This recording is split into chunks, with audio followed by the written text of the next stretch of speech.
Hello restaurant, कैसे हैं आप लोग? उम्मीद करता हूँ आप लोग अच्छे होंगे। मैं सेल्फ विनय कुमार बिन and welcome to my channel chem to by Vinay sir.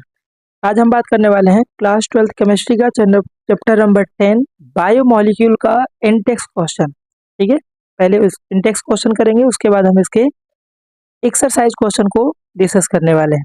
ये प्योरली थ्योरेटिकल क्वेश्चन है और देखते हैं जो फर्स्ट क्वेश्चन क्या दिया है। फर्स्ट क्वेश्चन है 10.1 इंटेक्स का। ग्लूकोज और sucrose are soluble in water but cyclohexane और benzene simple 6 member ring compound are insoluble in water. तो सीधी सी बात है, वाटर में ग्लूकोज एंड सुक्रोज सोल्यूबल है। इसका मतलब ये है कि ग्लूकोज एंड सुक्रोज जो होते हैं पोलर नेचर होते हैं एंड यहाँ पर हाइड्रोजन बॉन्ड का कॉन्सेप्ट तो है नहीं, सिंपल सा पोलैरिटी से रिलेटेड है। तो ग्लूकोज एंड सुक्रोज जो होते हैं पोलर नेचर होते हैं, दैट्स वाई ये सोल्यूबल है वाटर में। But cyclohexane and benzene non polar organic solvent होते हैं, इसलिए ये क्या है, इनसोल्यूबल है। तो इसका सिंपल सा रीजन लिखेंगे, ग्लूकोज एंड सुक्रोज, ठीक है, are polar in nature, polar in nature, ठीक है, and hence hence they are soluble in water. ठीक है, ये सॉल्यूबल होते वाटर में, कौन, ग्लूकोज एंड सुक्रोज। बट जो साइक्लोहेक्सेन कंपाउंड होते हैं, है ना, साइक्लोहेक्सेन एंड बेंजीन। तो बेंजीन का फॉर्मूला आपको पता है, C6H6 होता है। ये नॉन पोलर होते हैं, ठीक है, इसमें कोई पोलैरिटी नहीं होती है, इसलिए क्या होते हैं, इनसॉल्यूबल होते हैं वाटर में। ठीक है, इनसॉल्यूबल इन वाटर, यही आपको रीजन लिखना है। और वैसे भी आपने सोल्यूशन में पढ़ा होगा, लाइक डिजोल्व लाइक, है ना, लाइक डिजोल्व लाइक, ऐसा सेंटेंस पढ़ा होगा, जिसका मतलब यही है कि पोलर कंपाउंड हमेशा पोलर में डिजोल्व होते हैं और नॉन पोलर में। ओके, ये एमसीक्यू या फिर थ्योरेटिकल क्वेश्चन यहाँ से बन सकता है, तो आप ये आंसर इसका लिख सकते हैं। ओके, क्वेश्चन नंबर जो 10.2 है, क्वेश्चन है what are the expected products of hydrolysis of lactose.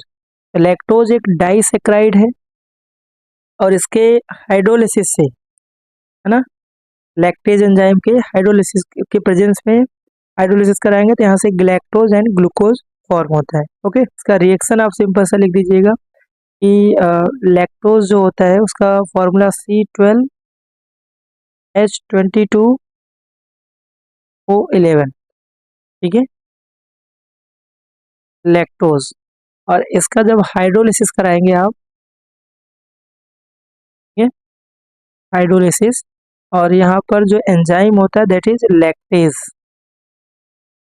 इसके प्रेजेंस में कराएंगे तो यहाँ से आपको ग्लैक्टोज मिलेगा एंड इसके अलावा ग्लूकोज यहाँ से फॉर्म होगा। ठीक है, तो अगर अल्फा बीटा ग्लूकोज भी आपने पढ़ा है तो इसमें ग्लैक्टोज जो होता है वो बीटा डी ग्लैक्टोज होता है। कौन सा होता है, बीटा डी ग्लैक्टोज। और ग्लूकोज कौन सा बनता है, बीटा डी ग्लूकोज। तो ये भी इंपॉर्टेंट है, ये भी आप सेंटेंस में लिख सकते हैं। ओके, अदरवाइज यहाँ पर ग्लैक्टोज एंड ग्लूकोज लिखेंगे तो भी मार्क्स आपको मिल जाएगा। चलिए बात करते हैं इंटेक्स क्वेश्चन 10.3 का। क्वेश्चन है, how do you explain the options of aldehyde group in the penta acetate of D glucose. तो अगर हमें एल्डिहाइड ग्रुप को कंफर्म करना है तो उसको हाइड्रोक्सिल अमाइन से रेट कराते हैं। अगर वो हाइड्रोक्सिल अमाइन से रेट कर रहा है दैट मीन्स उसमें एल्डिहाइड ग्रुप प्रेजेंट है। बट ये जो पेंटा एसीटेट डी ग्लूकोज होता है वो हाइड्रोक्सिल अमाइन से रिएक्ट नहीं करता और यही प्रूव करता है कि उसमें एल्डिहाइड ग्रुप अब्सेंस है। तो इसका आंसर क्या लिखेंगे, इसका आंसर लिखेंगे आप पेंटा एसीटेट, ठीक है, of D glucose does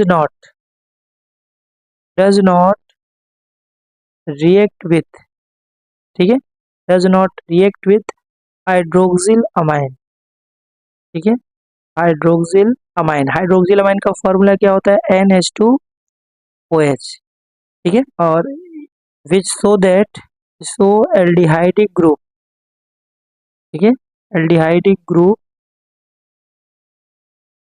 absence. ठीक है, तो यही इसका आंसर होगा। ऑब्वियस सी बात है, पेंटाएसिटेट हाइड्रोक्सिल से रिएक्ट नहीं करता, इसलिए ये इस बात का कंफर्म करता कि ये कि इसमें एल्डिहाइडिक ग्रुप ऑब्सेंस होता है। बट जो हाइड्रोक्सिल अमाइन से रिएक्ट करेंगे वो इस बात को कंफर्म करते हैं कि उसमें एल्डिहाइडिक ग्रुप प्रेजेंट रहती है, इसका आंसर हो जाएगा। ओके, तो चलिए बात करते हैं नेक्स्ट जो इंडेक्स क्वेश्चन है 10.4। क्वेश्चन है the melting point and solubility in water of amino acid are generally higher than that of corresponding halo acid. तो बहुत सिंपल सा रीजन है, आपने एम्फोटेरिक बिहेवियर एमिनो एसिड का पढ़ा होगा।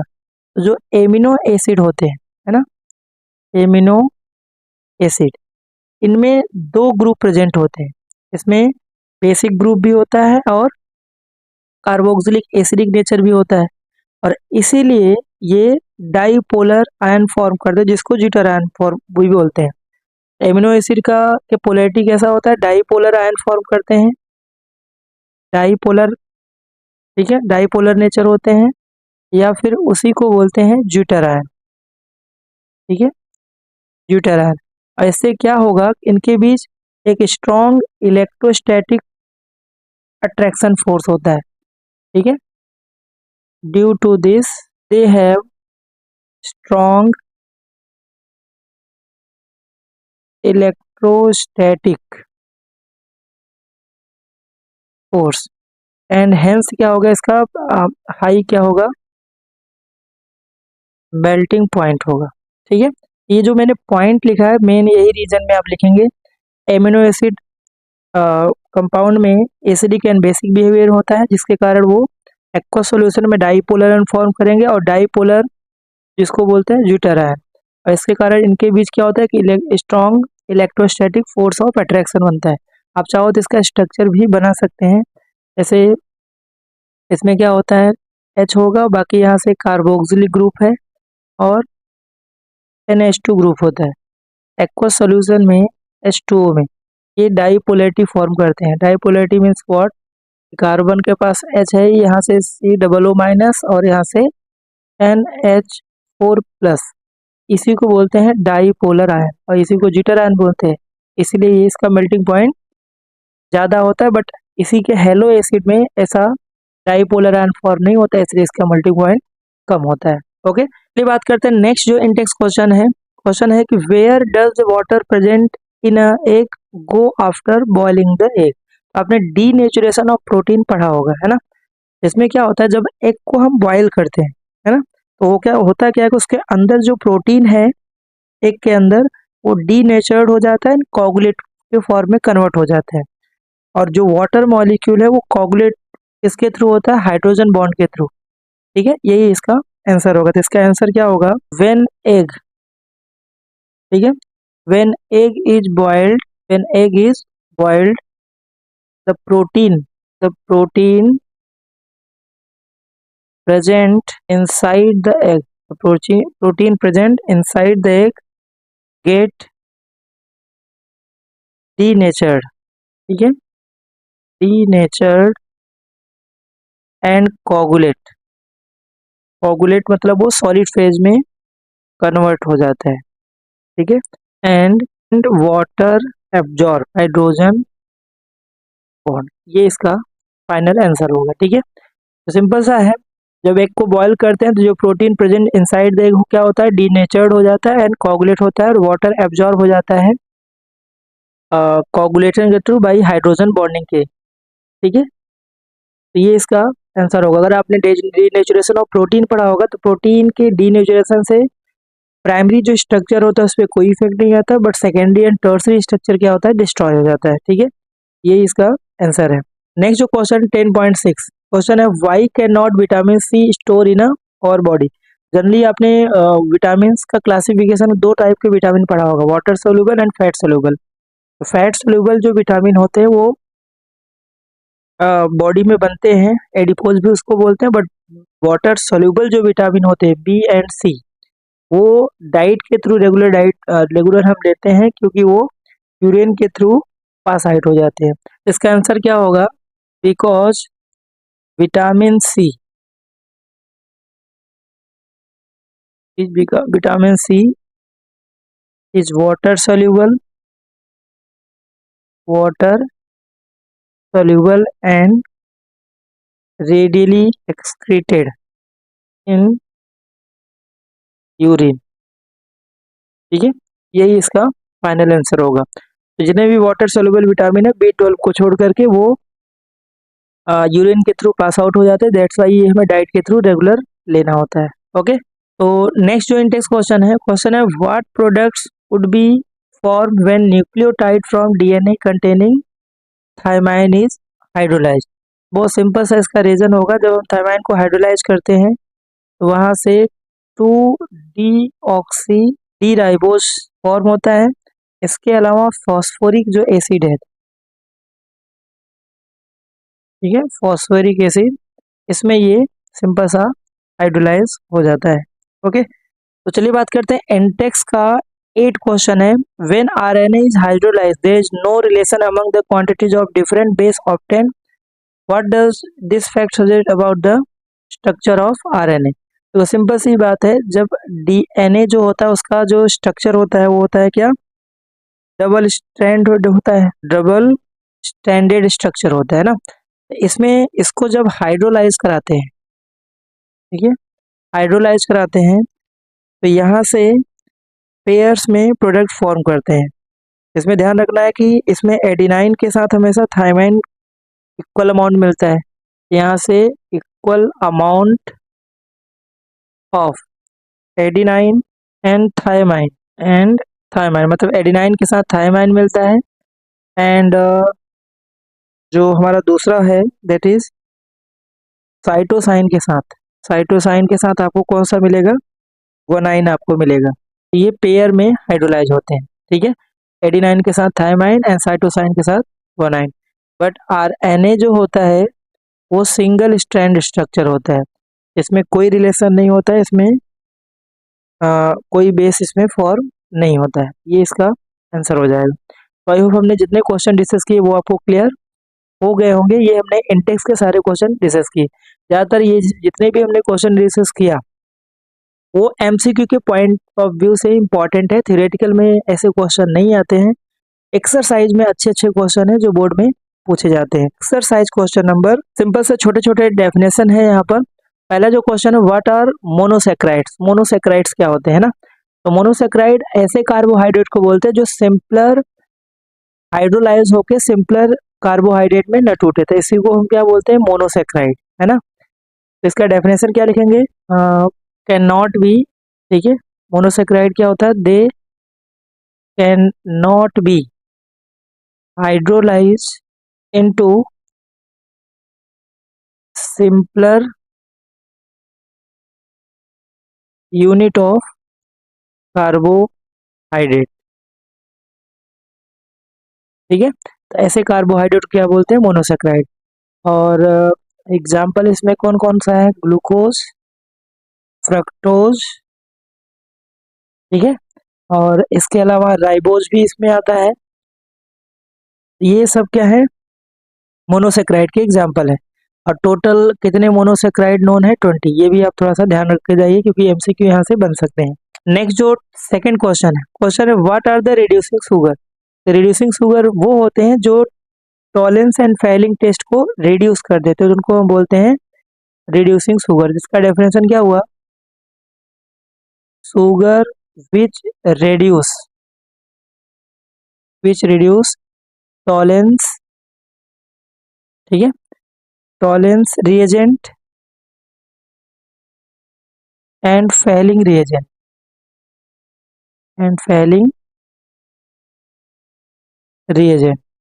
ठीक है, कॉल्ड रिड्यूसिंग शुगर। ठीक है, तो जो नॉन रिड्यूसिंग शुगर क्या होंगे, जो इनको रिड्यूस नहीं करेंगे। और इसके जो एग्जांपल है रिड्यूसिंग शुगर में, जैसे जितने भी मोनोसेक्राइड है, ग्लूकोज हो गया, फ्रक्टोज हो गया, है ना, इसके अलावा ग्लैक्टोज हो गया, these are reducing sugar. Okay, तो एमसीक्यू टाइप के क्वेश्चन यहाँ से बन सकते हैं। चलिए नेक्स्ट हम बात करते हैं थर्ड जो एक्सरसाइज का क्वेश्चन है वो है write two main function of carbohydrate in plant. ठीक है, तो तो दो फॉर्म में फंक्शन बताना है। तो ये पहला हम लिख सकते हैं भाई, ये प्लांट के लिए मेन फ्यूल का काम करता है ना, वर्क एज, इसको पहला हम लिख सकते हैं वर्क एज बॉडी फ्यूल। ठीक है, बॉडी फ्यूल्स, ये पहला वर्क लिख सकते हैं। दूसरा आप लिख सकते हैं chief structural material in cell wall, है ना। तो दूसरा आप लिख सकते हैं चीफ स्ट्रक्चरल, ठीक है, मटेरियल, ठीक है, सेल वॉल, है ना, इन a plant, in a plant. ठीक है, तो ये आप ले सकते हैं।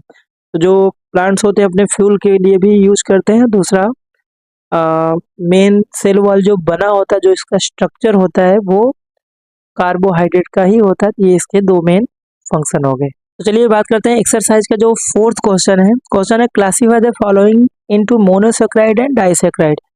तो मोनोसेक्राइड और डाइसेक्राइड में क्लासीफाई करना है। राइबोस, राइबोस एक मोनोसेक्राइड का एग्जाम्पल है। ठीक है, इसके अलावा जो दूसरा है 2 ऑक्सीसेक्राइड, ये भी आपका मोनोसेक्राइड है। तो सेकेंड जो दिया इसमें 2 ऑक्सी राइबोस, ये भी आपका मोनोसेक्राइड है। इसके अलावा जो माल्टोज है वो डाइसेक्राइड होता है। तो माल्टोज आ गया यहाँ पर डाइसेक्राइड में। ग्लैक्टोज जो होता है वो एक मोनोसेक्राइड है। ठीक है, ग्लैक्टोज मोनोसेक्राइड है। इसके अलावा फ्रक्टोज जो होता है वो भी आपका मोनोसेक्राइड है। ठीक है, और लैक्टोज जो होता है वो डाइसेक्राइड है ना। इसके एग्जाम्पल में सुक्रोज भी आएगा, वो भी एक डाइसेक्राइड है। राइबोज हो गया, फ्रक्टोज हो गया, ग्लूकोज हो गया, ये सब मोनोसेक्राइड के एग्जाम्पल है। ओके, नेक्स्ट जो क्वेश्चन है यहाँ पर एक्सरसाइज का, क्वेश्चन नंबर 5। क्वेश्चन है what do you understand by term glycosidic linkage. तो ग्लाइकोसिडिक जो लिंकेज होता है उसमें क्या करते हैं कि जब मोनोसेक्राइड कंबाइन होते हैं जिस बॉन्ड से, उसी को बोलते हैं ग्लाइकोसिडिक लिंकेज। तो ग्लाइकोसिडिक लिंकेज होता है bond form between, bond form between two monosaccharides, ठीक है, कॉल्ड ग्लाइकोसिडिक लिंकेज। ठीक है, ग्लाइकोसिडिक लिंकेज। और इसमें आप एग्जांपल एक दिखा सकते हैं सुक्रोज का, है ना। तो सुक्रोज का अगर हम हाइड्रोलिसिस कराएंगे तो ग्लूकोज या फिर माल्टोज का, तो माल्टोज का स्ट्रक्चर आपको पता होगा कि इसमें अल्फा डी ग्लूकोज होते हैं। ठीक है, अल्फा डी ग्लूकोज कुछ इस तरह से होता है, और माल्टोज में दोनों के दोनों अल्फा डी ग्लूकोज होते हैं। हमने अल्फा डी ग्लूकोज का यहाँ से स्ट्रक्चर बना लिया, ये इस तरह से। और जो इसमें अल्फा डी ग्लूकोज में ग्रुप होते हैं, यहाँ पर ओ एच होगा, और ओ एच यहाँ पर होगा, यहाँ पर एच होगा, और यहाँ पर ओ एच होगा, एच एच, और यहाँ से सी एच टू एच, यहाँ पर एच और यहाँ पर ही एच होगा। सेम ये भी चीज़ है, ओ एच होगा, यहाँ एच होगा, H, C H two H होगा, ओ एच एच और एच। इनको कंबाइन करना है तो यहाँ से क्या करते हैं, H2O को बाहर निकाल लेते हैं। तो यहाँ से जो बॉन्ड बनेगा कुछ इस तरह का होगा, ये ऑक्सीजन होगा इस तरह से, और यहाँ पे ऑक्सीजन आ जाएगा और इस तरह से यहाँ पे कंबाइन हो जाएगा। बाकी जो ग्रुप जैसे है वो उसी तरह से रहेगा। ये C1 है, ये C4 है, तो इसी को बोलते हैं क्या, ग्लाइकोसिडिक लिंकेज। ठीक है, तो आप चाहो तो इसमें डाइसेक्राइड का एग्जाम्पल सुक्रोज का बना के दिखा सकते हैं, या फिर माल्टोज का, या फिर कोई लैक्टोज का। इसी लिंक को बोलते हैं ग्लाइकोसिडिक लिंकेज। ओके, तो चलिए बात करते हैं एक्सरसाइज का जो 10 क्वेश्चन है। क्वेश्चन है what is glycogen, how is it different from starch. तो अगर हम ग्लाइकोजन के बारे में बात करें, है ना, तो ग्लाइकोजन एक पॉलीसेक्राइड है। इसमें छोटे छोटे पॉइंट आप लिख सकते हैं। ये एक पॉलीसेक्राइड्स है। दूसरा, इसको एनिमल स्टार्च भी बोलते हैं, एनिमल स्टार्च बोलते हैं। नेक्स्ट पॉइंट लिख सकते हैं कि ये जो होता है हाईली ब्रांच होता है, ठीक है, हाईली ब्रांच चेन स्ट्रक्चर होता है। दूसरा चीज, ये स्टोर कहाँ पर होता है, एनिमल में स्टोर कहाँ पर होता है, ये स्टोर होता है मसल्स एंड लीवर में, ठीक है, मसल्स एंड लीवर में स्टोर होता है। तो एनिमल को जब भी ग्लूकोज की जरूरत होती है तो ये क्या करते हैं, ग्लाइकोजन को ग्लूकोज में कन्वर्ट कर देते हैं। ओके, इस तरह के पॉइंट आप बना के लिख सकते हैं। और इसके अलावा जो स्टार्च होता है वो मेनली क्या होता है, प्लांट में होता है। स्टार्च जो होता है principal food storage of glucose energy. और ये क्या होता है, अल्फा डी ग्लूकोज का मोनोमर होता है, ये पॉलीमर होता है। इसके अलावा ये प्लांट्स में मिलते हैं, है ना, प्लांट्स के मेन सोर्स हैं। तो ग्लाइकोजन एनिमल स्टार्च होता है और स्टार्च जो होता है वो प्लांट्स में प्रेजेंट होते हैं। चलिए बात करते हैं एक्सरसाइज का जो 7 क्वेश्चन है what are the hydrolysis product of sucrose and lactose. देखिए पहला जो है सुक्रोज का अगर हाइड्रोलिसिस कराएंगे, सुक्रोज का फॉर्मूला क्या होता है, C12H22O11। और इसका हाइड्रोलिसिस वाटर के प्रेजेंस में और एसिडिक मीडियम में होता है, इन्वर्टेज एंजाइम होता है। तो यहाँ से C6H12O6 प्लस C6H12O6 एक बनेगा यहाँ से ग्लूकोज एंड दूसरा बनेगा यहाँ से फ्रक्टोज। ये इसका हाइड्रोलिसिस प्रोडक्ट है। सेकेंड इसमें जो दिया है लैक्टोज, तो लैक्टोज का जो फॉर्मूला होता है सेम ही होता है, यहाँ से C12H22O11, है ना, इसको बोलते हैं लैक्टोज।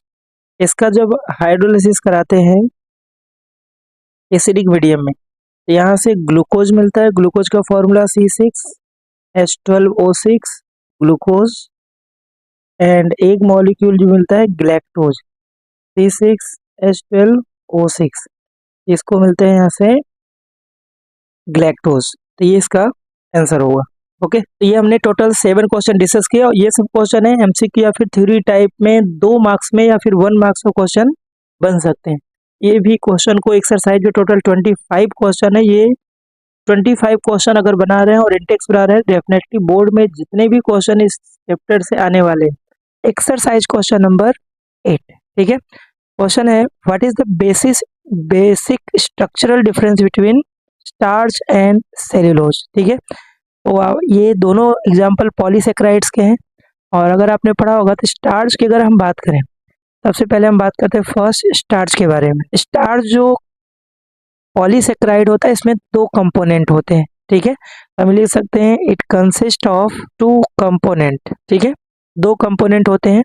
पहला जो होता है that is amylose and second जो होता है वो होता है अमाइलोपेक्टिन। क्या होता है, अमाइलोपेक्टिन, ठीक है। तो पहला पॉइंट ये कि स्टार्च में 2 कंपोनेंट हो, अमाइलोज एंड अमाइलोज पेक्टिन। अगर मैं इसके डिफरेंस की बात करूं, अमाइलोज और अमाइलोज पेक्टिन में क्या डिफरेंस है, एक साइड हम लिखते हैं अमाइलोज और एक साइड लिखते हैं अमाइलोपेक्टिन। ये बेसिक डिफरेंस 2 मार्क्स में भी बोर्ड में आता है, ठीक है। तो चलिए हम बात करते हैं बेसिक डिफरेंस। सबसे पहला जो पॉइंट है अमाइलोज जो होता है, ठीक है, अमाइलोज जो होता है इसमें 15 to 20% क्या होता है, स्टार्च होता है, पहला पॉइंट। और अमाइलोपेक्टिन की बात करें, इसमें जो पहला पॉइंट है इसमें 80 to 85% स्टार्च होता है, ठीक है। इस पॉइंट को आप अमाइलोपेक्टिन में बोर्ड में 2 मार्क्स में डिफरेंस भी आ सकता है, तो उसी हिसाब से आप लिखेंगे, ठीक है। तो अमाइलोज में 15 to 20% स्टार्च और अमाइलोपेक्टिन में 80 to 85% स्टार्च होता है। अगर सेकेंड पॉइंट की बात की जाए दैट इसमें जो होता है अमाइलोज जो होता है ये वाटर सोल्यूबल होता है। क्या होता है, वाटर सोल्यूबल होगा। ऑब्वियस सी बात है जो अमाइलोपेक्टिन होगा वो क्या होगा, वाटर इनसोल्यूबल। 2 मार्क्स के लिए 2 पॉइंट बहुत है। अगर हम और पॉइंट की बात करें तो अमाइलोज जो होता है वो स्ट्रेट चेन होता है, किसका, अल्फा डी ग्लूकोज का, ठीक है, स्ट्रेट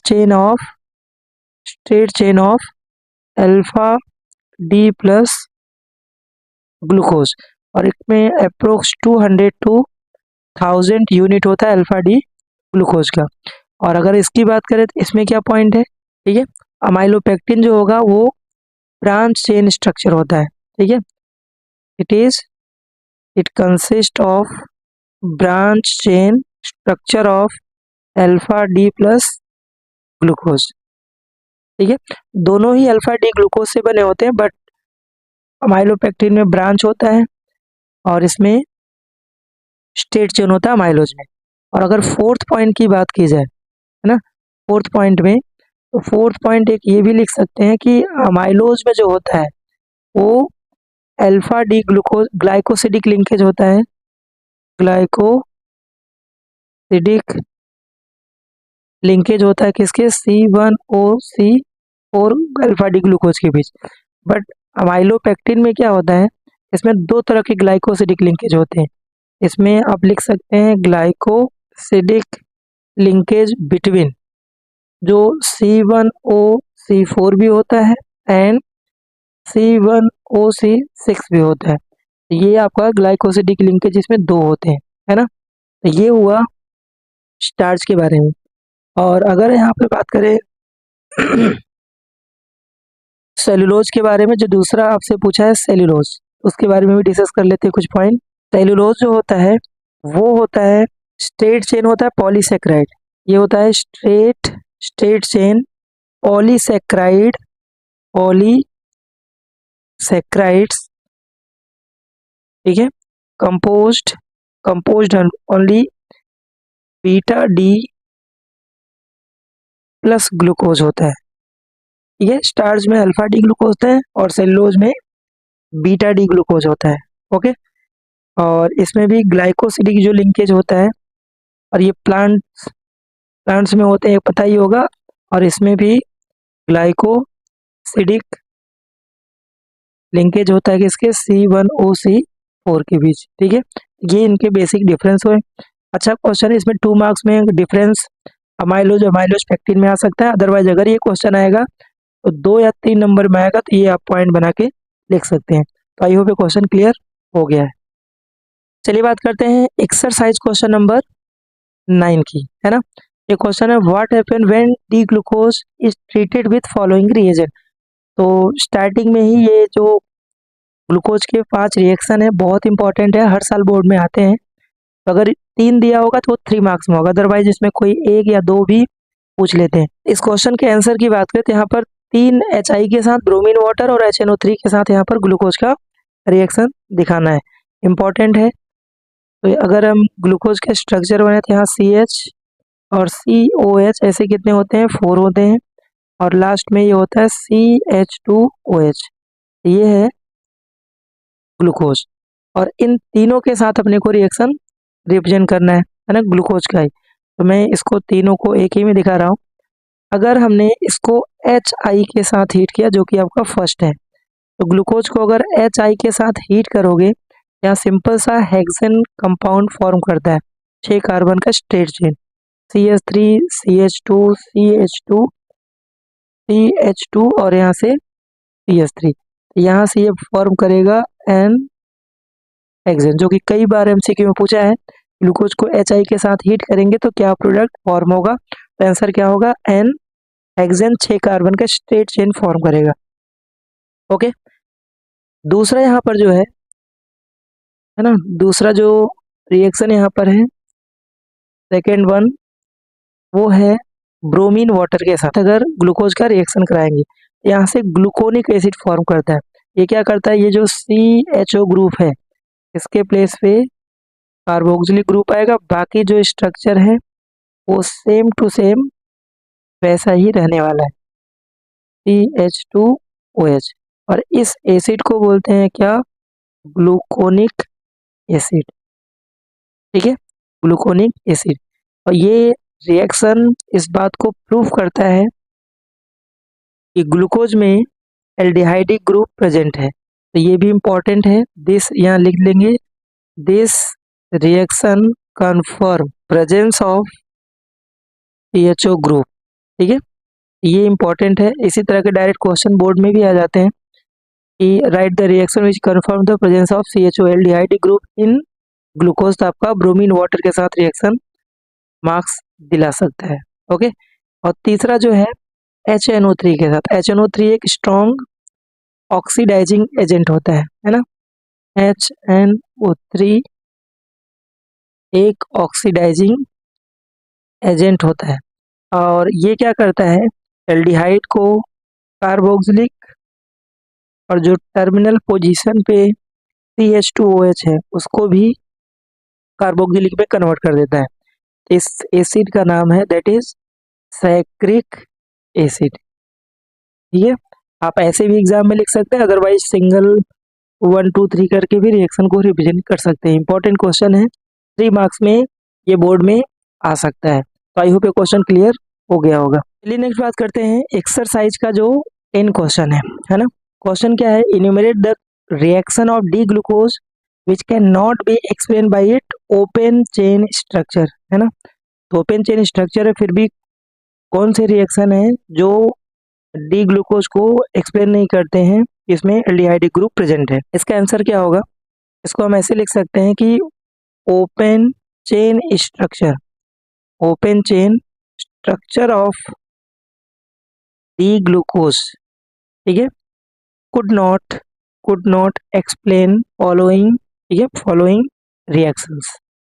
ये आप अगर एनसीईआरटी में देखेंगे तो ये पॉइंट सब दिए हुए हैं, कौन कौन से रिएक्शन है जो एक्सप्लेन नहीं कर पाता। सबसे पहला जो रिएक्शन है कि इसके पास एल्डिहाइड ग्रुप है पर ग्लूकोज जो होता है शिफ्ट टेस्ट या फिर 2,4-DNP टेस्ट नहीं देता है। इस पॉइंट को आप कैसे लिखेंगे, डिस्पाइट हैविंग, ठीक है, aldehydic group, aldehydic group, glucose के पास एल्डिहाइडिक ग्रुप होता है बट फिर भी क्या करता है, ग्लूकोज डज नॉट गिव, ठीक है, डज नॉट गिव शिफ्ट टेस्ट एंड 2,4-DNP टेस्ट। ये हो गया पहला पॉइंट। ओके, इस पॉइंट का यही मतलब है, ग्लूकोज में आपने पढ़ा है CHO ग्रुप तो होता है बट ग्लूकोज जो होता है शिफ्ट टेस्ट और 2,4-DNP टेस्ट नहीं देता है। तो ये हुआ पहला। सेकेंड की अगर बात की जाए तो सेकेंड जो पॉइंट है, glucose does not react with sodium hydrogen sulphide to form additional product. ये भी एक ओपन चेन स्ट्रक्चर से पता नहीं चलता है। तो ग्लूकोज डज नॉट, ठीक है, does not react with sodium hydrogen sulphide, that means sodium sulphide NO3।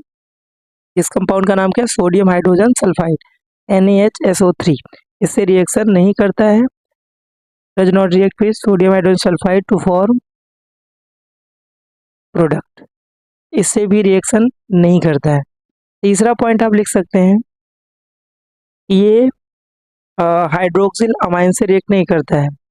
Penta acetate of glucose, next हम लिख सकते हैं पेंटा एसिटेट ऑफ ग्लूकोज, ठीक है, does not react with hydroxyl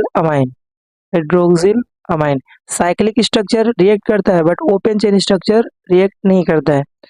ठीक है, हाइड्रोक्सिल अमाइन का स्ट्रक्चर क्या है, NH2OH, ये इसका फॉर्मूला है और ये कंफर्म करता है कीटोन ग्रुप को but open chain structure react नहीं करता है।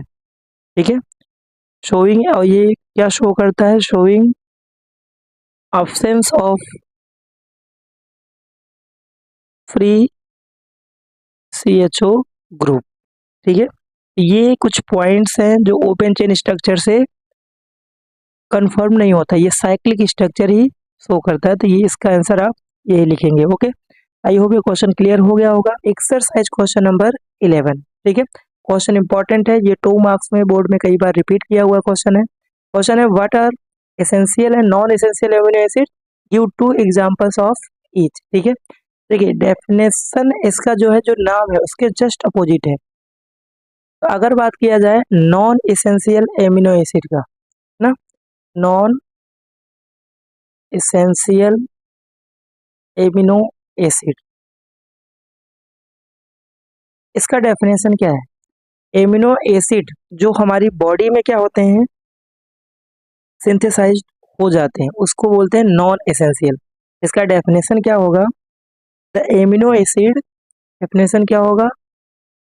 द एमिनो एसिड, ठीक है, amino acid which can be, which can be synthesised, ठीक है, which can be synthesised in the body, synthesised in the body, called non essential amino acid, ठीक है, जो हमारी बॉडी में सिंथेसाइज्ड हो जाते हैं, यहाँ पर सिंथेसाइज्ड हो रहे हैं, उन्हीं को बोलते हैं नॉन एसेंशियल। अगर इसके एग्जाम्पल की बात करें, एग्जाम्पल में आप बहुत सारे एग्जाम्पल है, एटलीस्ट एक दो एग्जाम्पल आप याद करिए, जैसे ग्लाइसिन, ठीक है, ग्लाइसिन अपना नॉन एसेंशियल है। इसके अलावा आप बोल सकते हैं एलेनाइन, ये भी नॉन एसेंशियल है। उसके बाद अगर बात करें टायरोसिन, ठीक है, tyrosine also non essential amino acid, ये हमारी बॉडी में सिंथेसाइज हो जाते हैं, है ना। अब दूसरा जो यहाँ पर है that is essential, essential amino acid.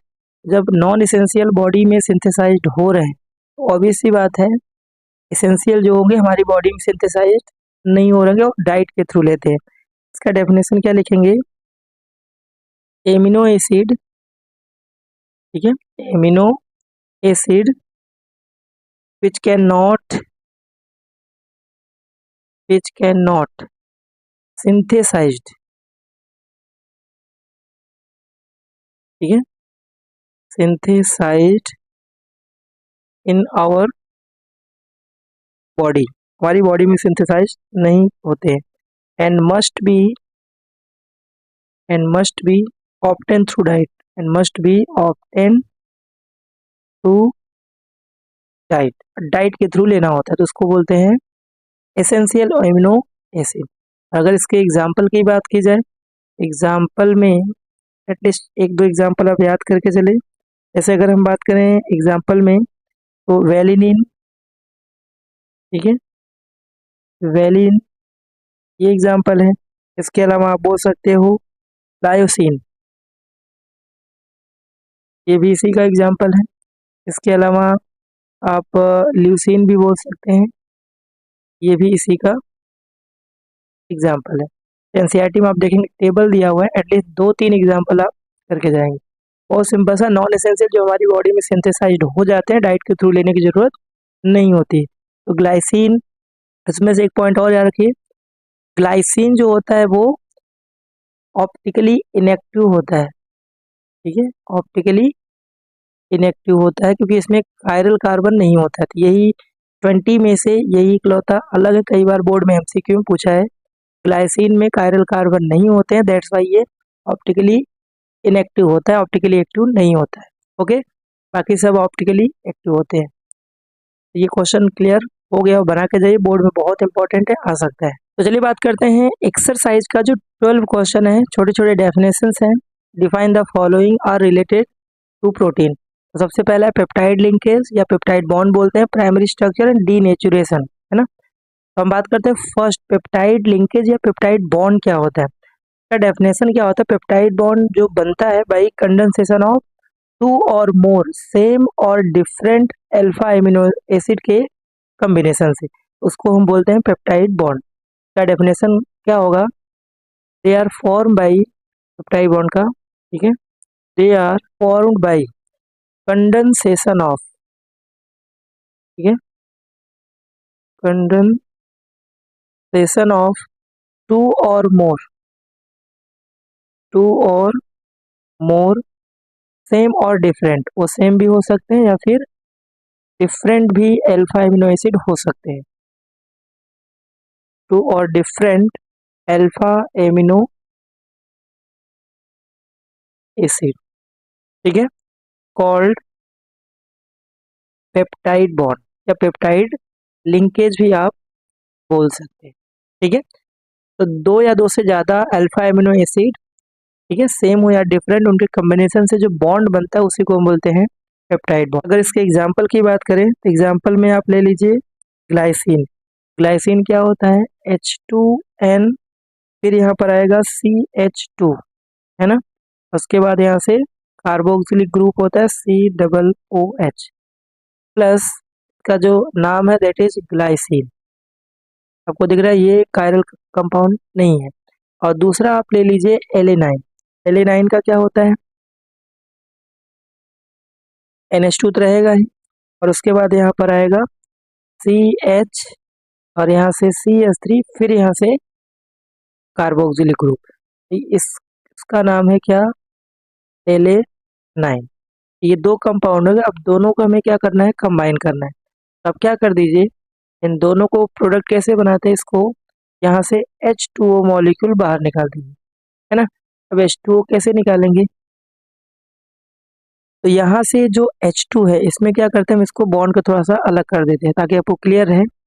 इसमें जो दोनों हाइड्रोजन है, हाइड्रोजन को कुछ इस तरह से रिप्रेजेंट करते हैं, और यहाँ से आप क्या करिए, वाटर को निकाल दीजिए, ठीक है। तो वाटर कैसे निकालेंगे, कार्बोक्सिलिक से OH, और दूसरा जो NH3 वहां से H निकाल दीजिए, तो यहाँ से H2O बाहर निकल जाएगा, और जो चीज बचा उसी को आपको कंबाइन कर देना है। तो आपका तो अब यहाँ से जो बचा वो क्या होगा, H2N, फिर यहाँ से CH2, फिर यहाँ से C डबल बॉन्ड O, है ना, और उसके बाद यहाँ से NH, और फिर यहाँ से CH, CH3, और यहाँ से COOH।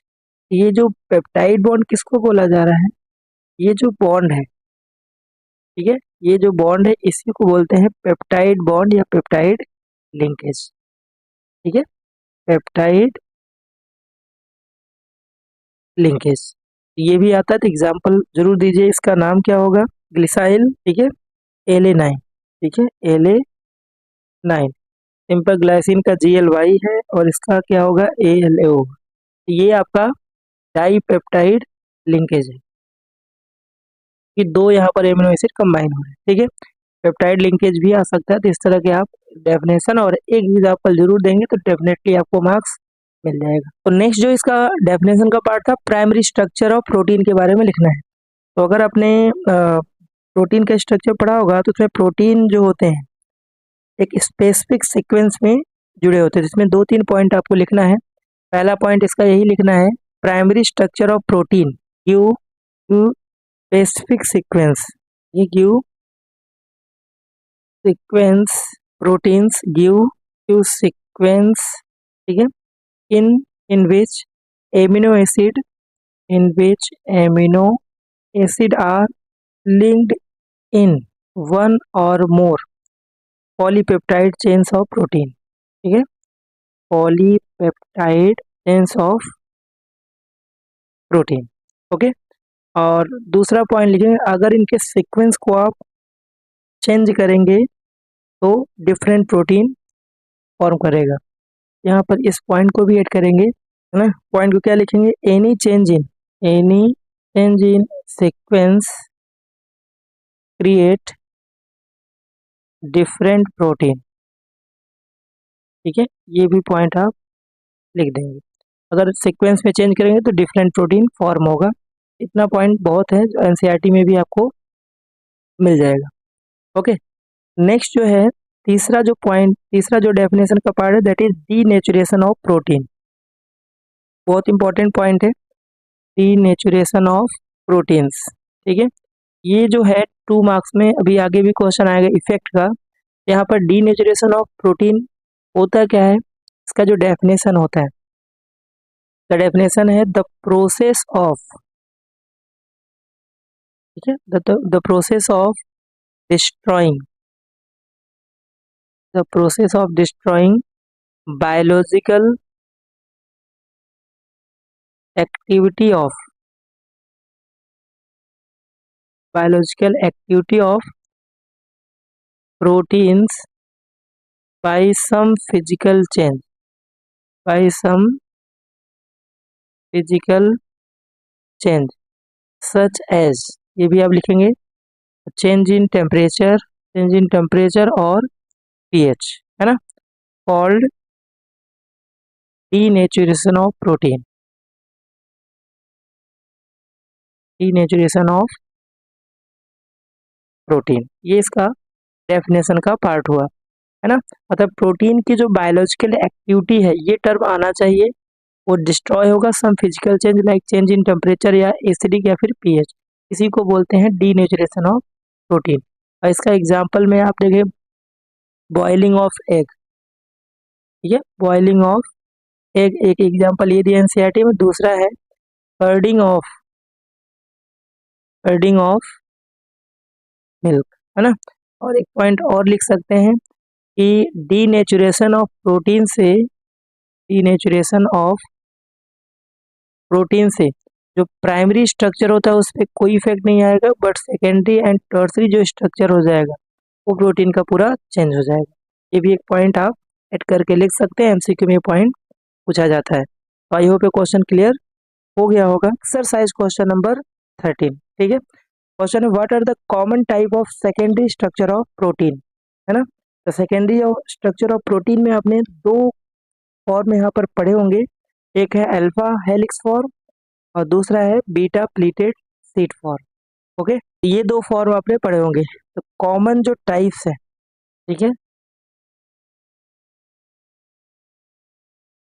Common types of secondary जो स्ट्रक्चर है उसमें दो आपने सुना होगा, एक है अल्फा, ठीक है, alpha helix form and second one is beta pleated sheet form. और इन्हीं के बारे में कुछ पॉइंट आपको एक्सप्लेन करने हैं, है ना। तो पॉइंट अगर बात करें अल्फा हेलिक्स का, है ना, तो एनसीईआरटी का ही पॉइंट है और यही पॉइंट आप लिखेंगे। तो इसमें जो पॉइंट लिखेंगे अल्फा हेलिक्स के बारे में, क्या लिखा है, a polypeptide chains form all possible hydrogen bye twisting into right handed screw, जिसको हेलिक्स बोलते हैं, with NH group of each amino acid, ठीक है।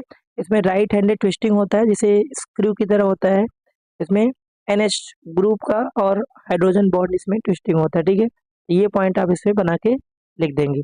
और अगर बात करें बीटा प्लीटेड शीट की, यहाँ पर बीटा प्लीटेड शीट का जो दूसरा टाइप कॉमन इसमें स्ट्रक्चर है, इसमें लिखेंगे ऑल, ये इसमें क्या लिखेंगे, all peptide chains are stretched out nearly maximum extension and then laid side by side with held together by intermolecular hydrogen bond, ठीक है। एक दो बार इसको थोड़ा दिमाग में बैठाएंगे, बायो वाले बच्चों को तो आता होगा, मैथ वाले बच्चों को थोड़ा सा इसको 2-3 बार रिपीट करेंगे तो ये पॉइंट आप इसके बारे में लिख सकते हैं। अभी तक बोर्ड में यहाँ से तो नहीं पूछा है, बट कोई चांस है बोर्ड में पूछने के तो पूछ सकते हैं, तो आप इस क्वेश्चन को भी प्रिपेयर करके जाएंगे। ओके, एक्सरसाइज क्वेश्चन नंबर 14, ठीक है। क्वेश्चन यहाँ पर क्या दिया हुआ है, what type of bonding helps in stabilising the alpha helix structure of protein.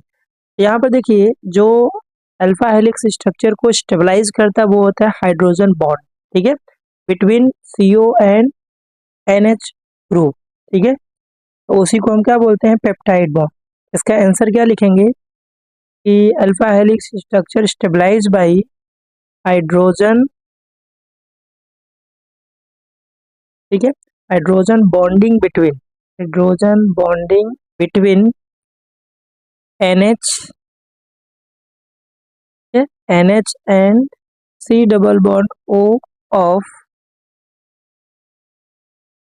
Peptide bonds, ये स्टेबलाइज, ठीक है। MCQ में ज़्यादातर क्वेश्चन है या फिर थ्योरेटिकल 2 मार्क्स में आ सकता है। Stabilise the alpha helix structure of, ठीक है, स्ट्रक्चर ऑफ प्रोटीन, ठीक है, ये आंसर है। MCQ में आ सकता है कि भाई कौन सा स्टेबलाइज होता है, तो याद रखना है कि सबसे मेन यही है, हाइड्रोजन बॉन्डिंग, और किसके बीच है, NH एंड CO ग्रुप के बीच, और यही अल्फा हेलिक्स स्ट्रक्चर को स्टेबलाइज करता है। तो ये एमसीक्यू में या फिर 2 मार्क्स में क्वेश्चन ये बन सकता है।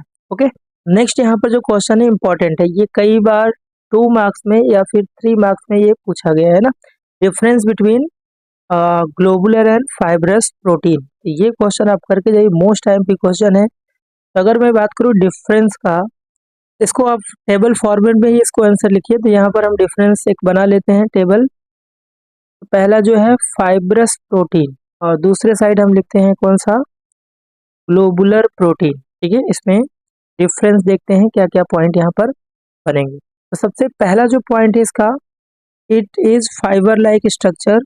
पहला है it is fibre like structure बाईपेप्टाइड।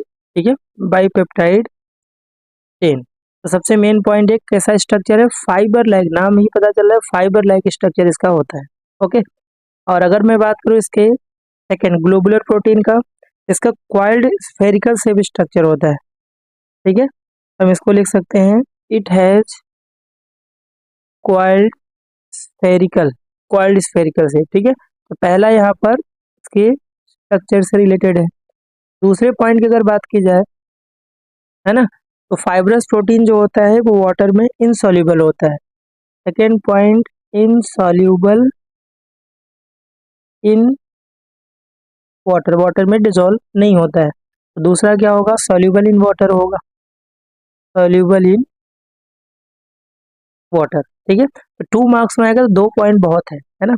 अब यहाँ पर अगर हम नेक्स्ट पॉइंट की बात करें, ठीक है, थर्ड पॉइंट, तो फाइब्रस प्रोटीन जो होता है जनरली क्या होता है, स्ट्रक्चरल पर्पस से यूज होता है। तो यहाँ पर हम लिख सकते हैं it is used for, structural purpose के लिए यूज करते हैं। और जितने भी एंजाइम्स होते हैं, all enzymes are globular protein. ठीक है, ग्लोबुलर प्रोटीन, और हार्मोन्स भी इसमें कुछ आ जाते हैं। ये एक्टिविटी, बायोलॉजिकल एक्टिविटी से रिलेटेड है। एंजाइम क्या करता है, रेट ऑफ रिएक्शन को फास्ट कर देता है, तो हमें ऐसा पॉइंट बना सकते हैं। और चौथा जो पॉइंट है, इसके एग्जाम्पल, है ना, एग्जाम्पल भी इम्पॉर्टेंट है, एमसीक्यू में बहुत पूछे जाते हैं। इसके एग्जाम्पल अगर हम बात करें, देखिए 2 एग्जाम्पल यहाँ पे दिया हुआ है। एक तो मायोसिन है, ठीक है, मायोसिन, और ये कहाँ प्रेजेंट होता है, इन मसल्स में होते हैं। ठीक है, प्रेजेंट इन मसल्स। और दूसरा एक एग्जाम्पल है केराटिन। केराटिन कहाँ होता है, हेयर या फिर फूल में या फिर सिल्क में ये प्रेजेंट होते हैं। और इसके अगर ग्लोबुलर प्रोटीन की हम बात करें, तो ये इंसुलिन एंड एल्बुमिन, ये इसके ग्लोबुलर प्रोटीन के एग्जाम्पल है। 2 मार्क्स में अगर क्वेश्चन आएगा, 2 पॉइंट बहुत है इनके। एग्जाम्पल इंपॉर्टेंट, क्योंकि बोर्ड में कई बार इसके एमसीक्यू में एग्जाम्पल्स आता है, मसल्स का, मसल्स में कौन सा प्रोटीन होता है या फिर इंसुलिन किसका एग्जाम्पल है, इस तरह के क्वेश्चन यहाँ पर बन सकते हैं। ओके, तो ये क्वेश्चन जरूर बना के जाइए, हो सकता है आने वाले एग्जाम में ये क्वेश्चन बन जाए। तो चलिए बात करते हैं एक्सरसाइज का 16 क्वेश्चन। ये भी इम्पोर्टेंट है, 2 मार्क्स में या फिर 3 मार्क्स में ये भी आ सकता है। क्वेश्चन है, how do you explain the amphoteric behaviour of amino acid, है ना। एमिनो एसिड को जब हम वाटर में डिसॉल्व करते हैं, तो ये डाईपोलर आयन फॉर्म करता है, और इसी को बोलते हैं ज्यूटर आयन। और वो एसिड एंड बेस दोनों से रिएक्ट करता है, दोनों की तरह काम करता है, दैट्स वाई इसको एम्फोटेरिक नेचर बोलते हैं, है ना। इसका रीजन क्या लिखेंगे, due to formation of due to formation of dipolar ion. Dipolar ion मतलब एक ही मॉलिक्यूल पे प्लस और माइनस चार्ज दोनों प्रोड्यूस होगा, डाईपोलर स्ट्रक्चर। ठीक है, dipolar ion they behave like amphoteric nature, amphoteric nature. ठीक है, और इसमें एम्फोटेरिक बिहेवियर दैट मीन्स आपने पढ़ा होगा acidic and basic.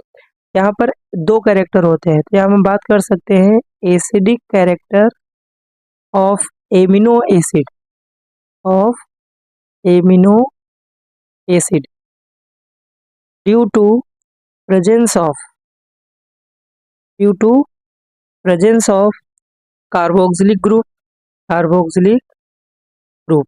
Carboxylic group क्या होता है? COOH group.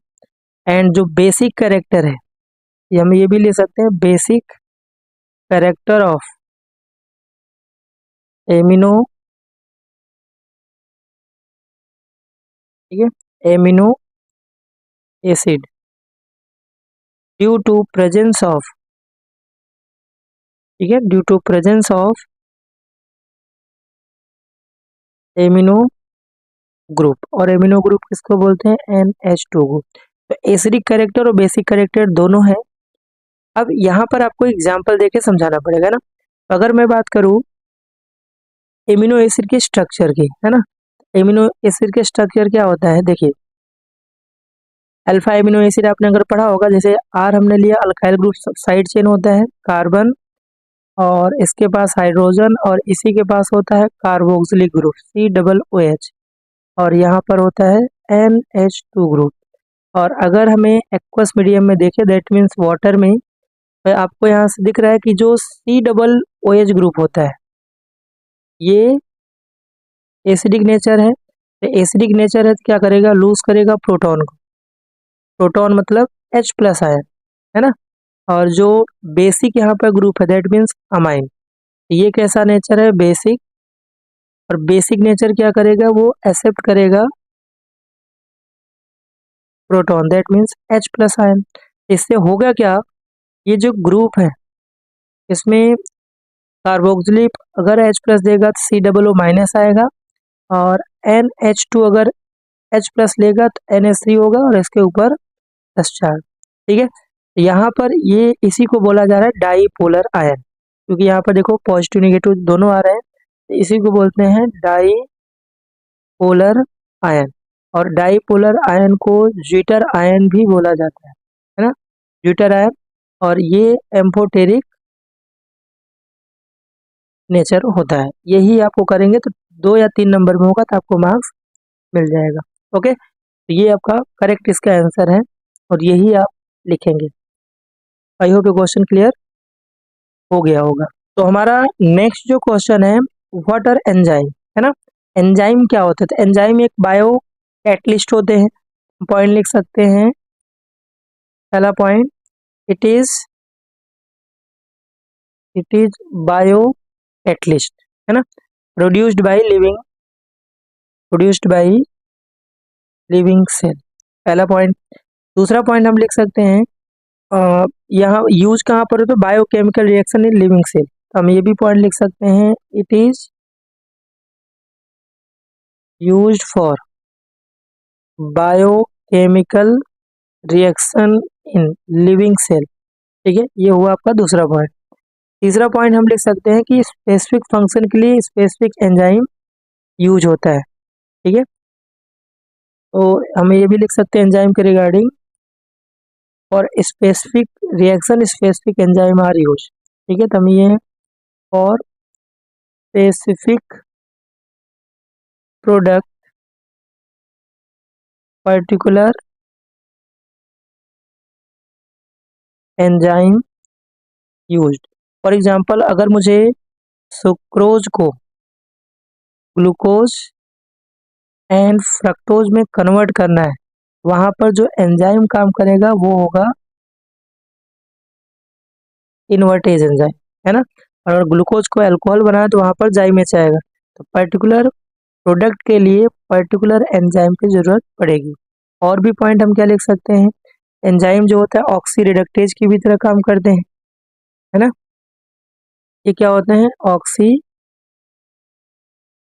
Reductase, that means enzyme ऐसे एंजाइम जो जिसको एक मॉलिक्यूल को ऑक्सीडाइज करते हैं दूसरे को रिड्यूस करते हैं। ओके, तो ये आपका इसका ज़्यादा 2 मार्क्स में क्वेश्चन होगा। और भी पॉइंट है कि एंजाइम जो होते हैं एक्टिवेशन एनर्जी को डिक्रीज करते हैं जिससे रिएक्शन का फास्ट होता है। ओके। और जितने भी एंजाइम होते हैं वो ग्लोबुलर प्रोटीन के एग्जाम्पल है। ये भी एक इम्पॉर्टेंट पॉइंट है, ग्लोबुलर प्रोटीन्स जो होते हैं वो एंजाइम सब ग्लोबुलर प्रोटीन ही होते हैं। ओके, आई होप ये क्वेश्चन क्लियर हो गया होगा। चलिए क्वेश्चन नंबर 18 जो है इस पे डिस्कशन करते हैं कि ये क्वेश्चन क्या है। Question, what is the effect of denaturation on structure of protein.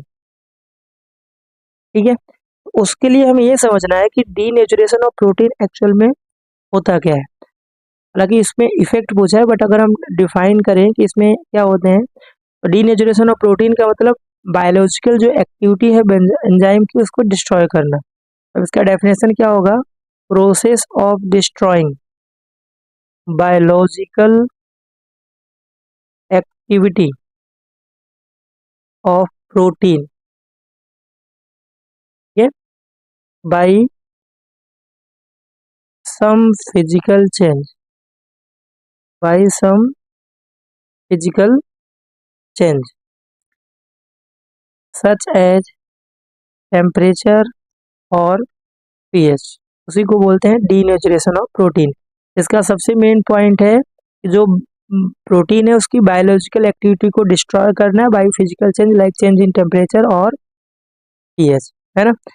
दूसरा चीज, अगर डीनेचुरेशन करेंगे तो इससे इफेक्ट क्या आने वाला है प्रोटीन के स्ट्रक्चर में, तो इससे जो होगा सेकेंडरी एंड टर्सरी जो स्ट्रक्चर होगा प्रोटीन का, ठीक है, वो क्या होगा, कंप्लीटली डिस्ट्रॉय हो जाएगा।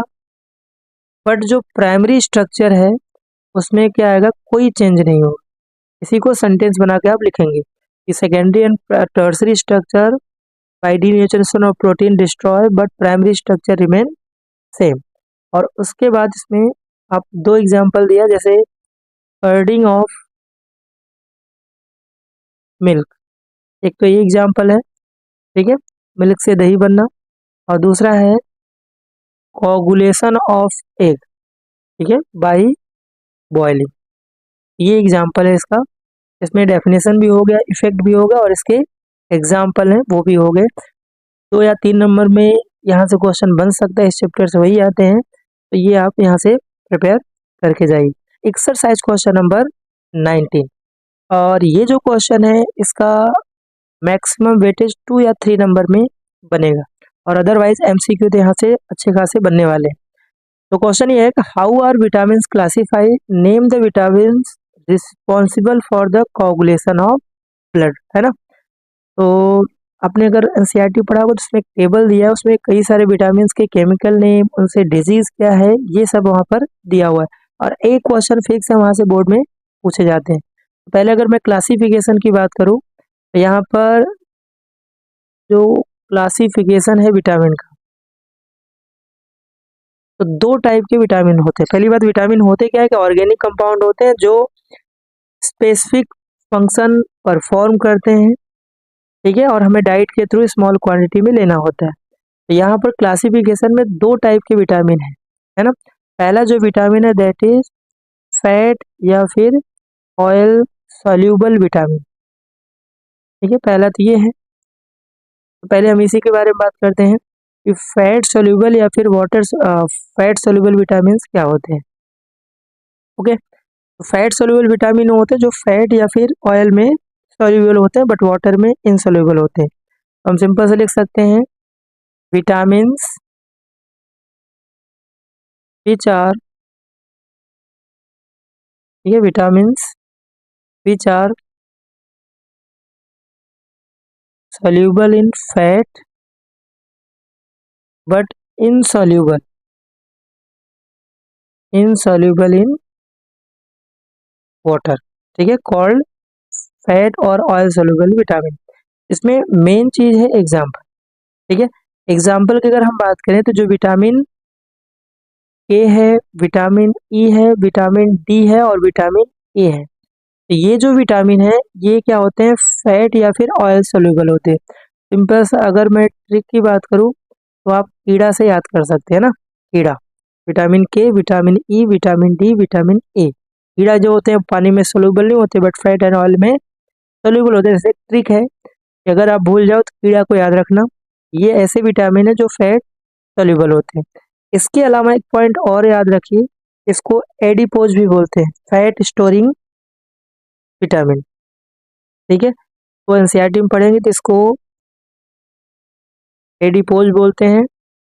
दिस मीन्स फैट स्टोरिंग भी होते हैं। ओके, नेक्स्ट यहाँ पर जो है that is water soluble vitamin. ठीक है, इसकी भी डिस्कशन कर लेते हैं यहाँ पर। सेकेंड जो टाइप है that is water soluble vitamin. ठीक है, वाटर सोल्यूबल विटामिन आप किसको बोलते हो? ऐसे विटामिन जो वाटर में सोल्यूबल होते हैं बट फैट या ऑयल में इनसोल्यूबल होते हैं। इसका डेफिनेशन क्या हो जाएगा? Vitamin which are soluble in water, but insoluble in fat, और वाटर सोल्यूबल विटामिन। इसमें आप ध्यान रखेंगे कुछ पॉइंट्स हैं, जैसे इसमें कीड़ा को छोड़ करके बाकी जो विटामिन है विटामिन बी है ना, and vitamin B and C. B के अंदर क्या आता है? B1 आता है, B2 आता है, B6 आता है एंड B12 आता है। ये सब विटामिन क्या है? वाटर सोल्यूबल है, और एक विटामिन सी आता है ना। अब इसमें एक पॉइंट ये रखना है कि वाटर सोल्यूबल विटामिन को हमें डाइट में रेगुलर लेना होता है, क्योंकि ये यूरिन के थ्रू पास आउट हो जाते हैं। इसमें इस पॉइंट को भी लिख लेते हैं यहाँ पर कि दीज विटामिन्स, ठीक है, these vitamins regularly taken in diet because they excrete to urine. ऐसा क्वेश्चन आ सकता है कि वाटर सोल्यूबल विटामिन को डाइट में रेगुलरली क्यों लेना होता है? क्योंकि ये यूरिन के थ्रू पास आउट हो जाते हैं। इसमें सारे विटामिन में से वाटर सोल्यूबल में एक को छोड़ करके, इसमें ध्यान रखना, एक्सेप्ट B12। तो ये एक ऐसा वाटर सोल्यूबल विटामिन है जो हमारी बॉडी में स्टोर होता है, ये यूरिन के थ्रू पास आउट नहीं होता है। बाकी जो विटामिन है वाटर B1 है ना, में B1 आया, B2 आया, B6 और विटामिन सी, ये हमारे बॉडी में स्टोर नहीं होते हैं। इसको छोड़ करके, B12 विटामिन को छोड़ करके, तो 2 या 3 नंबर में है या फिर MCQ में है, इससे ज़्यादा और नहीं आने वाला। ठीक है, इन पॉइंट को आप याद करके जाएंगे, क्वेश्चन आ सकता है, इम्पोर्टेंट है। चलिए बात करते हैं क्वेश्चन नंबर 20 का। क्वेश्चन है, why are vitamin A and vitamin C essential to us, give their importance source. तो अगर हम बात करें विटामिन ए का, है ना, इसकी डिफिशियंसी से कौन सा डिजीज है, पहले हम ये बात करते हैं। इसकी जो डिफिशियंसी अगर बॉडी में हो जाए, इससे डिजीज कौन सा होने वाला है? आपने पढ़ा होगा, तो जेरोप्थेल्मिया बोलते हैं। कौन सा विटामिन है? ठीक है, जेरोप्थेल्मिया। और जेरोप्थेल्मिया का मतलब ये होता है हार्डनिंग ऑफ कॉर्निया, है ना। क्या मतलब होता है? Hardening of cornea. एक तो ये डिजीज होता है, और भी डिजीज है, जैसे नाइट ब्लाइंडनेस भी होता है, नाइट, ठीक है, ब्लाइंडनेस। ये दो डिजीज होते हैं, इसलिए ये जरूरी होता है ना। और इसका जो सोर्स है, कहाँ पर इनके सोर्स हैं, तो अगर आपने एनसीईआरटी में पढ़ा होगा तो इसके जो सोर्स है विटामिन ए का, fish liver oil, fish liver oil हो गया, एरोट हो गया, ठीक है। इसके अलावा बटर मिल्क, बटर मिल्क, ये सब इसके चीफ सोर्स हैं जहाँ पर ये प्रेजेंट होता है। ओके, विटामिन अगर सी की बात की जाए, इसका जो केमिकल नेम ये भी इम्पोर्टेंट है, इसको स्कॉर्बिक एसिड भी बोलते हैं, स्कॉर्बिक एसिड। ये भी याद रखिए कि MCQ में आ सकता है। इकलौता विटामिन में जितने भी हैं उसमें ये एसिडिक कैरेक्टर होता है।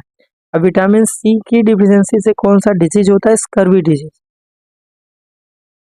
ठीक है, scurvy. Scurvy means bleeding gums, है ना, दांत का है ये, ब्लीडिंग, खून जो निकलता है वही स्कर्वी डिजीज होता है। और ये इसका जो है सोर्स जो है, सोर्स जो खट्टी चीजें होती है उसमें विटामिन सी होता है। जैसे अगर हम बोल रहे हैं साइट्रस फ्रूट जो है,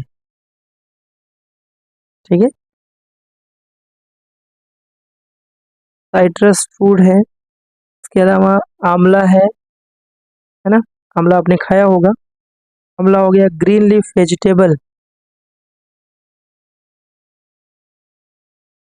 वेजिटेबल है, उसमें भी ये सोर्स होते हैं। ये सीधा सा एमसीक्यू टाइप क्वेश्चन और ये जरूरी है क्योंकि इनसे डिजीज ये है और इसलिए हमारी डाइट में ये जरूरी है। Okay, I hope question clear हो गया होगा। एक्सरसाइज क्वेश्चन नंबर 21, ठीक है, इंपॉर्टेंट क्वेश्चन है, 3 मार्क्स में ये बोर्ड में बन सकता है। क्वेश्चन है what are nucleic acids, mention their 2 important function, ठीक है। तो 2 पार्ट है न्यूक्लिक एसिड के बारे में बताना है, उसके 2 फंक्शन भी आपको बताना है। तो अगर हम बात करें न्यूक्लिक एसिड का, है ना, तो 3-4 पॉइंट यहाँ पर लिखे हैं। तो पहला पॉइंट है कि nucleic acids are biomolecules which are found in nuclei of all living cell, ठीक है। तो न्यूक्लिक एसिड एक बायोमोलिक्यूल्स होता है जो सारे लिविंग सेल के न्यूक्लियाई में प्रेजेंट होता है, पहला पॉइंट। दूसरा point, they play important role in development and reproduction of the all form of life. तो लाइफ के डेवलपमेंट एंड रिप्रोडक्शन के लिए इम्पोर्टेंट रोल प्ले करता है। तीसरा जो पॉइंट है, थर्ड पॉइंट जो है, it is also known as polynucleotide. Poly का मतलब होता है बहुत सारे, न्यूक्लियोटाइड का मतलब होता है कि बहुत सारे न्यूक्लियोटाइड का ये कम्बिनेशन होता है ना। Long chain polymer of nucleotide, इसका मतलब ये है, एक पॉलीन्यूक्लियोटाइड होते हैं। और अगर इसके बात करें फोर्थ पॉइंट का, इसमें जनरली क्या होते हैं, 2 कंपोनेंट होते हैं, they are mainly 2 component, DNA and RNA, है ना।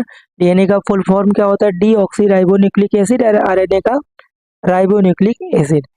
ये इसके बारे में हुआ। एटलीस्ट अगर 3 मार्क्स में आएगा 3 पॉइंट इसके न्यूक्लिक एसिड के बारे में, बाकी 2 फंक्शन आपको लिखने हैं। अगर फंक्शन की बात करें इसके, तो 2 फंक्शन है। सबसे पहला प्रोटीन सिंथेसिस में, ये मेन प्रोटीन सिंथेसिस में यूज होता है, प्रोटीन सिंथेसिस प्रोटीन को बनाने में। एंड थर्ड, डीएनए आपने पढ़ा होगा, तो इनहेरेंट कैरेक्टर जो ट्रांसमिट होता है one generation to another generation, वो उसमें न्यूक्लियाइक एसिड ही काम करता है। तो responsible for transmission of inherent character from one generation to another generation, ठीक है। ये इसका आंसर हुआ। और अगर आप ये प्रिपेयर करके जा रहे थे, यहाँ से एमसीक्यू थ्योरी या फिर 2 या 3 नंबर मार्क्स में क्वेश्चन बोर्ड में आएंगे, वो आप बना लेंगे। ओके, आई होप ये क्वेश्चन क्लियर हो गया होगा। तो चलिए बात करते हैं नेक्स्ट जो एक्सरसाइज क्वेश्चन है 22। क्वेश्चन है what is the difference between nucleoside and nucleotide.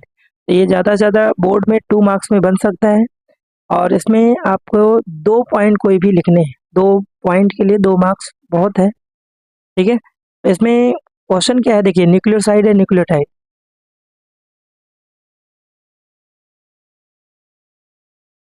तो चलिए बात करते हैं एक्सरसाइज के क्वेश्चन नंबर 22। क्वेश्चन है what is the difference between nucleoside and nucleotide. ये जो क्वेश्चन है ज़्यादा से ज़्यादा 2 मार्क्स में बोर्ड में आ सकता है और 2 मार्क्स के लिए 2 पॉइंट सफिशियंट है, ठीक है। तो पहला पॉइंट ये है कि न्यूक्लियोसाइड में, और पहली बार डिफरेंस है, टेबल फॉर्मेट में ही आप बनाएंगे एग्जाम में, ठीक है। तो पहला जो पॉइंट है न्यूक्लियोसाइड का, it contain pentose sugar and nitrogenous base. इसमें 2 न्यूक्लिक एसिड के कंपोनेंट होते हैं, pentose sugar and nitrogenous base. और न्यूक्लियोटाइड में 3 होते हैं, pentose sugar and nitrogenous base तो होते ही है, इसके अलावा फॉस्फोरिक एसिड भी इसमें होता है। ओके, इसमें 2 कंपोनेंट है न्यूक्लियोसाइड में, pentose sugar and nitrogenous base. And nucleotide में ये दोनों के अलावा फॉस्फोरिक एसिड भी प्रेजेंट होता है। दूसरा जो पॉइंट है, ये जो न्यूक्लियोसाइड होता है स्लाइटली बेसिक इन नेचर होता है और न्यूक्लियोटाइड जो होता है वो स्लाइटली एसिडिक नेचर है, क्योंकि उसमें फॉस्फोरिक एसिड आ रहा है, तो obvious सी बात है ये एसिडिक नेचर होगा। और उसके बाद एग्जाम्पल हम लिख सकते हैं, इसमें एडिनोसिन एग्जाम्पल है न्यूक्लियोसाइड का, न्यूक्लियोटाइड में थाइमिडाइलिक एसिड जो है वो आपका न्यूक्लियोटाइड का एग्जाम्पल है। ओके, 2 पॉइंट सफिशियंट है, आप कोई भी 2 पॉइंट इसमें से याद करके एग्जाम में जा सकते हैं। ओके, तो चलिए बात करते हैं एक्सरसाइज का क्वेश्चन नंबर 23, है ना। तो क्वेश्चन क्या है, two strands in DNA are not identical but are complementary, ठीक है, एक्सप्लेन करना है। तो डीएनए का जो स्ट्रक्चर होता है डबल हेलिकल स्ट्रक्चर, आपको पता है ना। तो यहाँ पर इसका आंसर क्या बनेगा कि in helical structure of DNA two strand are held together by hydrogen bond, ठीक है। दो स्ट्रैंड होते हैं, दोनों में आपस में हाइड्रोजन बॉन्ड होता है between a specific pair of base. तो दो जो स्ट्रैंड है उनमें स्पेसिफिक के बीच हाइड्रोजन बॉन्ड बनता है। इसको ध्यान रखना, साइटोसाइन जिसको कैपिटल सी से डिनोट करते हैं वो हाइड्रोजन बॉन्ड फॉर्म करता है ग्वानाइन के साथ जिसको कैपिटल जी से डिनोट करते हैं। एंड एडिनाइन कैपिटल ए वो हाइड्रोजन बॉन्ड फॉर्म करता है थायमाइन जिसको कैपिटल ई से डिनोट करते हैं। तो बोर्ड में एमसीक्यू ये भी आ सकता है कि साइटोसाइन किसके साथ हाइड्रोजन बॉन्ड बनाता है, ग्वानाइन के साथ, और एडिनाइन जो होता है वो थायमाइन के साथ स्पेसिफिक सीक्वेंस में हाइड्रोजन बॉन्ड बनाते हैं। इससे होगा क्या, इसका मतलब यही हुआ कि टू स्ट्रैंड जो होते हैं वो कंप्लीमेंट्री ईच अदर होते हैं, ठीक है। तो दोनों के बिना काम नहीं होगा, सिंगल स्ट्रैंड से यहाँ पर सीक्वेंस नहीं बनेगा, हाइड्रोजन बॉन्ड फॉर्म नहीं होगा, इसलिए एक दूसरे के कॉम्प्लीमेंट्री होते हैं, ठीक है। 2 मार्क्स में बोर्ड में आया तो आपको इतना लिखेंगे तो डेफिनेटली आपको 2 मार्क्स यहाँ से मिल जाएगा, ठीक है। आई होप ये क्वेश्चन क्लियर हो गया होगा। चलिए बात करते हैं एक्सरसाइज का क्वेश्चन नंबर 24, है ना। इंपॉर्टेंट है ये, 2 मार्क्स या 3 मार्क्स में ये क्वेश्चन बोर्ड में आ चुका है और आने के भी चांस है, इसलिए इसको डिफरेंस को प्रॉपर तरीके से आप पढ़ के जाइए। क्वेश्चन है, right the important structural and functional difference between DNA and RNA, है ना। पहले हम बात करते हैं स्ट्रक्चरल डिफरेंस में डीएनए और आरएनए में। पहला पॉइंट, इसका फुल फॉर्म लिख सकते हैं। डीएनए का फुल फॉर्म क्या है, D oxy ribo nucleic acid. RNA क्या है, राइबो न्यूक्लिक एसिड, है ना। और सेकंड पॉइंट है कि डीएनए जो होता है वो डबल स्ट्रैंडेड हेलिकल स्ट्रक्चर होता है और आरएनए कैसा होता है, single strand alpha helix structure होता है ना। और पॉइंट क्या लिख सकते हैं कि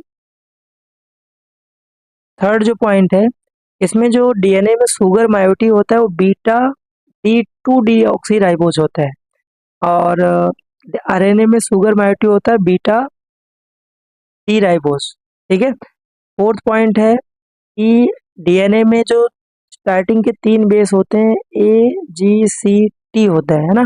दैट मीन्स इसमें यूरेसिल प्रेजेंट नहीं होता है।